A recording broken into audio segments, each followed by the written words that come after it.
What's good with the galaxy, man? It's Gacto back in the Astros. Go ahead and hit that like button and subscribe to be a part of the galaxy, which is a system of stars, each and every one of you shining like the sun in your own abundance.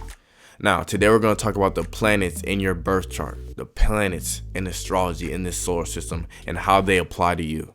Now, most people think that the big three are the most important parts of your birth chart, which is your sun, your moon, and your rising. But I disagree. I think it's the big four, the nice little foursome: the sun, the moon, the rising, and the Mars. And I'm going to tell you why I think Mars is as important as your sun, your moon, and your rising as I go through this video and explain to you each planet that is involved in your very own birth chart that encompasses your very own unique path to God. So stay tuned.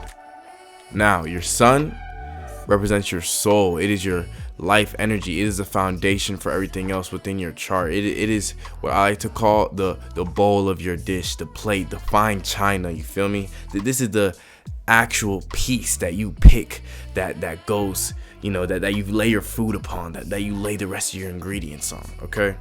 And why do I say that? It's because this is the energy you direct outwardly to the world. It is the foundation for your spirit. It is what radiates outside you. Okay. It indicates your purpose in life and what will fulfill you in this life along your journey. It represents the masculine energy also, as the sun is a masculine sign. It represents the fatherly love you received as a child, or the masculine energy that you were surrounded with as a child. So that's super important, to know where you get this masculine energy from, and it will tell you a lot about who your father was, or whatever masculine role played in your life was.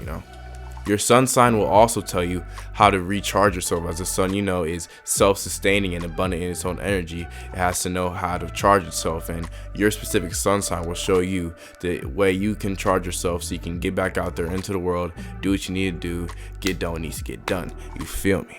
The sun sign also rules over Leo, just so you know. Now, your moon sign, which rules over Cancer, is your feminine energy, because it is your subconscious. As the sun is your active conscious, the moon is your subconscious. Okay, it has to do with your intuition and your creativity. It has to do with your emotions in this life. It has to do with the inner energy. The sun is what you direct outwards. The moon is what you direct inwards. It is the stuff you don't really want people to see if you don't want them to see. Okay, they're not gonna see if you don't want them to see. That is something you hide from the world. It is not so easy to access. You need a code for that, okay? You need a little punch-in code for that doorway. There's a lock on that hoe. And what I would like to refer to from the moon, how would I compare it? I would compare it to the actual food within your dish. Because if you're anything like me, you don't share food too easily. I only share my food with people I fuck with people I connect with on a certain level. I'm not giving my food to no stranger. This is my grub. This is what's going to come in my body and fulfill me. It's going to fill my tummy up. Why should I be filling your tummy up if I don't fuck with you? You feel me? So that's why I like to compare it to, and I compare the moon sign to something that we can relate to. I compare it to actual food in your dish. You're not gonna share your food so easily with others. Okay, but the moon also shows the feminine energy that you were given as a child. What type of mother you had, or what type of feminine energy you were surrounded with, and how you were nurtured. And depending on what your moon sign is will depend on, how your intuition plays in different aspects of life. And I'll explain. So let's say you have a moon in Aries. Your intuition will come into play more during instinctive physical activity. When it comes to physical activity, you may be a little more intuitive or instinctive than others. When, as you could say, a moon in Pisces is going to be able to be more intuitive and instinctive when it comes to dealing with other people's emotions and feeling the emotion around them. The moon also represents your inner child, as does the sun. It represents the trauma, the feelings of your inner child. So when you're dealing with the traumas in your life, it's very important to look at your moon sign, because it's going to help you deal with traumas you have and you didn't even realize you have. So it's super important to know your moon sign. Next, we have the rising.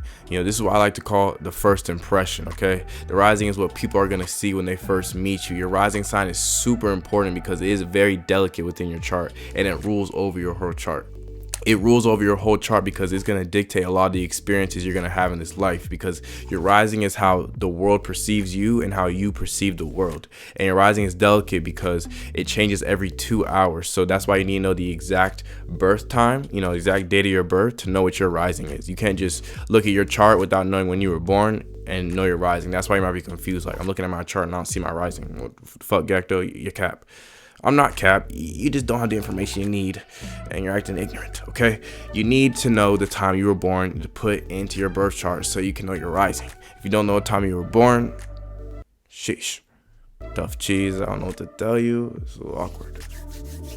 But for the people that do know what time they were born, it's good to know your rising because it's going to encompass a lot about, the energy that's going to come into your life, for your whole lifetime. It's really that deep.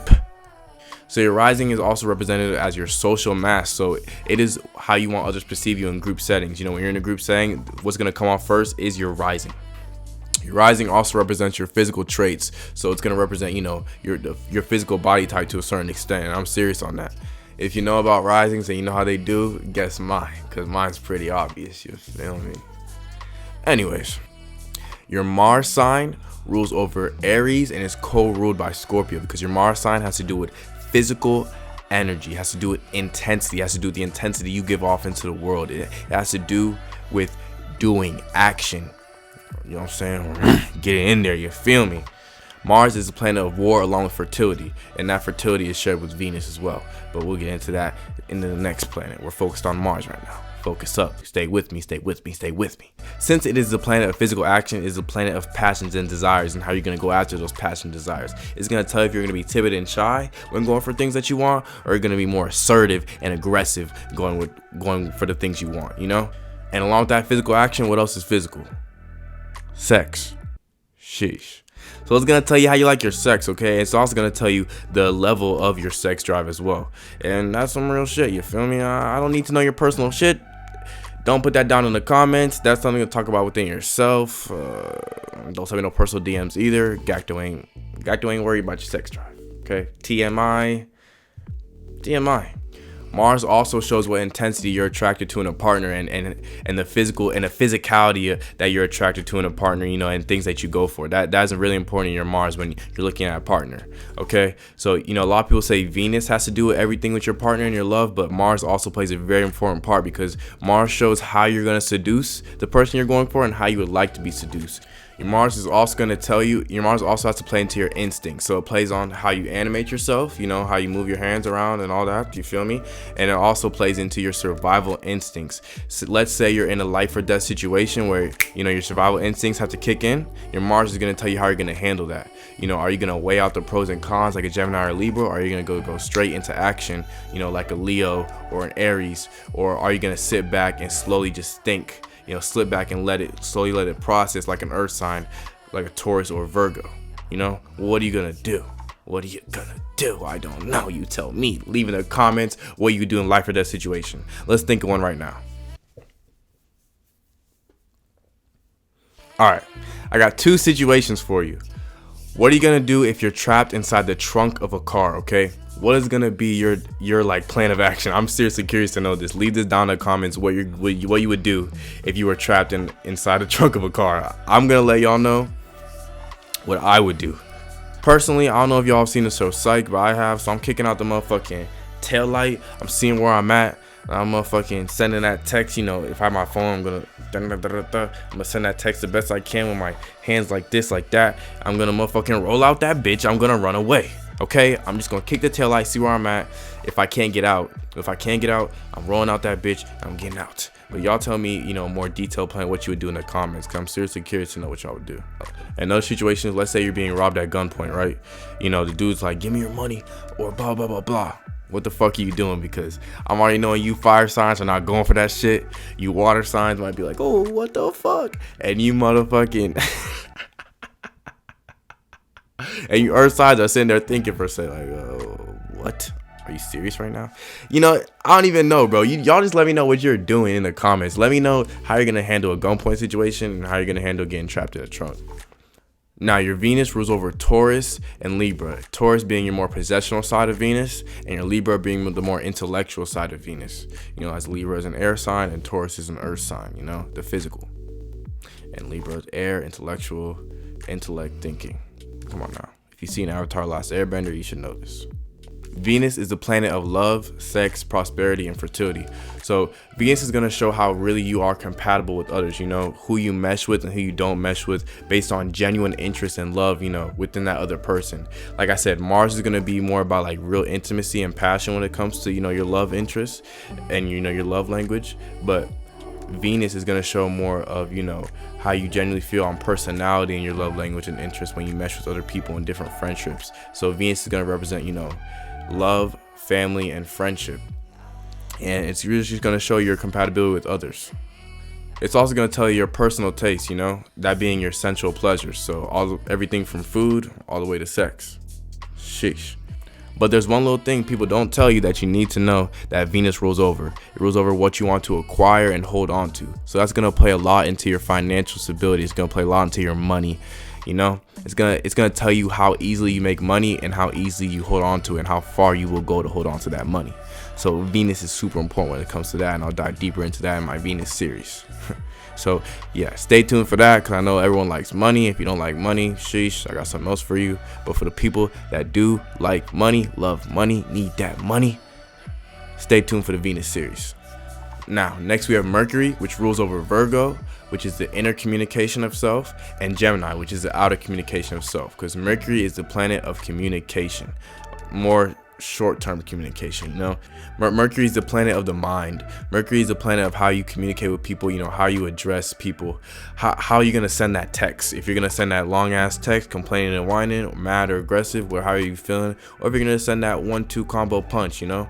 Mercury is known as your vocal filter. It's the planet of communication of the mind. So it's going to tell you how you text people, how you send that text. If you're going to send that long ass text, or you're going to send that 1-2 word period punch. You know what I'm saying? I don't know how you're going to do it, but your Mercury does. So look into that. Your Mercury also decides how you're going to go out through your activities through the day, how you're going to plan your activities throughout the day. Because like I said, it has to do with communication, short-term communication, and short-term things. So long-term would be traveling, but short-term is just how you go throughout your day. So your Mercury is going to tell you how you like to go throughout your day. If you're a Mercury in Libra, you have to like to keep balance throughout your day. You might want to do a little bit of this, you might want to do a little bit of that. Like a Gemini, if you have Mercury's in Earth, you may like to take your day slow and not go too fast with your day. If it's in the Earth sign.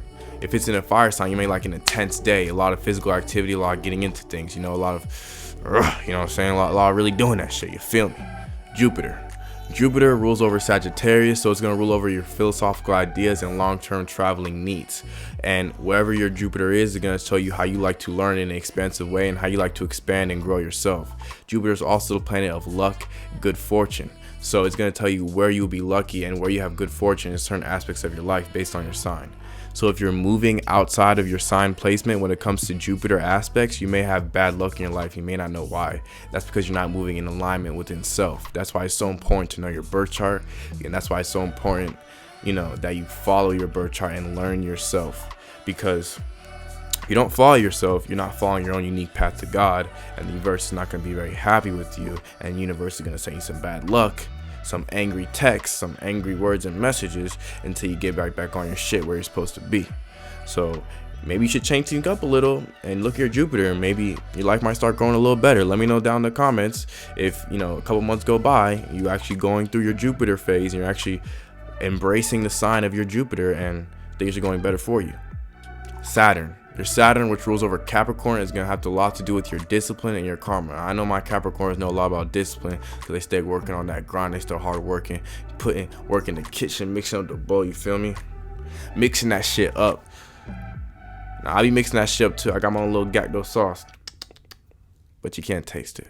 Your Saturn also shows your detriment in life, so it shows where your weaknesses are in life and where you need to grow. Your Saturn encourages you to grow. So let's say you have a Saturn in Libra. You might have a lot of problems when it comes to balance. A Saturn in Cancer, you may not be a very nourishing person, and when you do nourish and work on that feminine side of yourself that you may be really repressing, you may experience a lot more joy and happiness in life and who you are.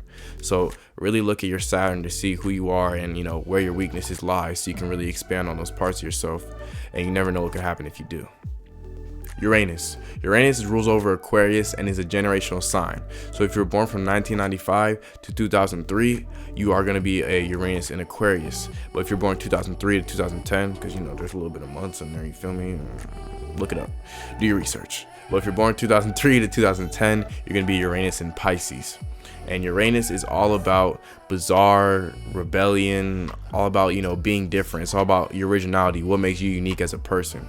Your Uranus is going to encourage you, whatever sign it is in, to be unique and different in that area, and how and what lengths you will go to be different and unique. And it's also going to tell you your humanitarian aspects and how you want the world to be and how you view the world, you know, as a whole. Since Uranus rules over Aquarius, is all about the collective and how you feel about the collective. So maybe how you want to be different from the collective, or how you want the collective to move and what direction you want to move in. Because Uranus is a sign that demands freedom. It demands expression of self and, you know, those around them. Neptune is also a generational sign and rules over Pisces. If you were born from 1998 to 2012, you're going to be a Neptune in Aquarius. Neptune rules over your dreams, your imaginations, and your inner fantasies. You know, it's what you think about at night as a child when you were thinking about how you want the world to be and who you're going to be when you grew up. It really represents your imagination and how far your imagination can go. And your Neptune being in Aquarius, if you're in Gen Z, I know it can go pretty far, pretty bizarre, pretty wild. Your Neptune also has to deal with your intuition when it comes to your spiritual enlightenment and where you want to take that spiritual enlightenment. Aquarius is a very enlightened sign and goes for the highest levels of spirituality and truth. Okay, Neptune Aquarius is all about truth, but I'm going to get into that in a later video when I go over Neptune Aquarius in its own special video. But Neptune also has to do with your psychic abilities. Okay, super cool stuff, you know, levitating shit and moving shit with your mind and being invisible, super strength, all that shit. I don't think super strength is psychic, but you get the point. Now, negative aspects of Neptune are going to be drugs and addiction, because it has to do with escapism as well when it comes to dreams. So alcohol, you know, weed, drugs, psychedelics, all that. It has to do with all that. So be careful not to get wrapped into that. If you are in Neptune Aquarius, if you are part of Gen Z, that Aquarius sign is all about, you know, in the air with it, you know, bizarre, crazy, wild shit. So be careful not to get too sucked into being into escapism. Pluto rules over Scorpio. So Pluto's going to deal with a lot of dark, intense, deep energy that you may not want to deal with, that you don't like, but you got to do it because you got to do it. It needs to be done. It is what it is. Pluto's has a lot to do with growth and transformation through rebirth. So it's going to help you change your perspective on the way you look at life as you age and grow older. Because, you know, as you go into every new age, because we ain't getting old around here. Everything's new. You feel me? When you get to be 63, that's your first time being 63. That's a new age. 15, you know, being 15 is an old age for me. I was 15 a minute ago. You feel me? I'm not 15 no more. That's some old shit. But everything else I'm about to experience, that's new. You feel me? Think about that. Pluto is also a generational planet, which ranges from 1996 to 2009. So if you were born within that age frame, your Pluto is going to be in Sagittarius. Pluto also has to deal with power struggles and control. So it's going to, you know, show you where you hurt in life in those areas. It's a dark planet, it has to do with dark things. So since Pluto in Sagittarius, that should hint at, you know, the darkness being where the truth is at. That wraps up our planets video when it comes to your birth chart. Don't forget to like down below and join the galaxy, you feel me? Subscribe and join the Galactic Confederation, because all we doing is growing from here and we growing our galactic army. Let me know what else you want to see down in the comments and what I might have missed as well, or what you want me to go deeper into, because I'll definitely be looking through those to see the inside of the galaxy and what y'all got to say. Hope you enjoyed this video. Hope you took something from this video. Peace to the galaxy. Gacto.